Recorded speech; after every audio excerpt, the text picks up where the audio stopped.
Essential question 3 is what were the major areas of conflict between nationalism and sectionalism? The first one is something called the Monroe Doctrine, which is issued in 1823. The Monroe Doctrine was developed by Secretary of State John Quincy Adams, but because it was delivered by President James Monroe, he gets his name put on it. But what the Monroe Doctrine proclaimed was, first, it warned European powers not to try to recolonize or otherwise interfere in the countries of the Western Hemisphere, specifically in Latin America, where new democratic states had developed when Spain was defeated in the Napoleonic Wars and could no longer administer their colonies.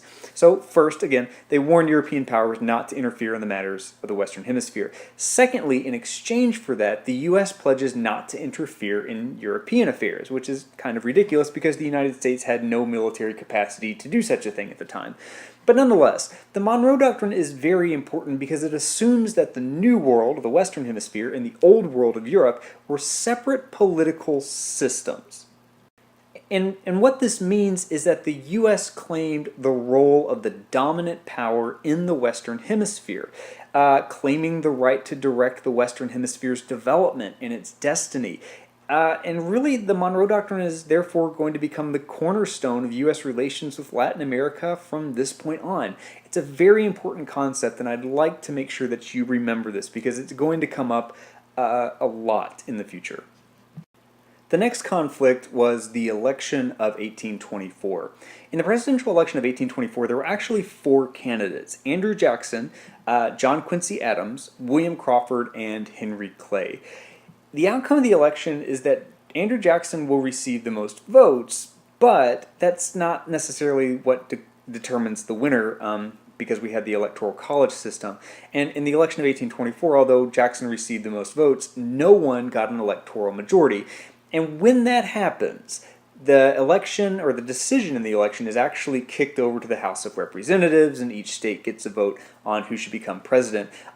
Here, Henry Clay throws his support behind John Quincy Adams, and in exchange, Clay got to become Secretary of State. So even though Jackson got the most votes, John Quincy Adams will become the president because Clay helps him win by convincing his supporters in the House to support John Quincy Adams. Jackson and his supporters, who have come to call themselves Democrats, decried this so-called corrupt bargain between John Quincy Adams and Henry Clay, and they immediately began to organize for the next election coming in 1828. For that election, Jackson is going to campaign as a man of the people and sort of position himself in opposition to the so-called elitist John Quincy Adams. And he and his supporters made use of mass democratic politics like parades, banners, etc., songs, new ideas, and new techniques in the electoral system at the time. By the time that the 1828 election rolls around, the electorate had actually doubled since 1824. So in just 4 years, the number of people who were eligible to vote expands dramatically to be twice the size that it had been just 4 years earlier. And that's because of that expansion of suffrage to get rid of property qualifications in most states. And what that means is that more quote-unquote common men are going to be voting in the election of 1828, and thus Jackson positions himself as a kind of candidate of the common man. He's a man of the people, and that's going to give him quite a bit of support.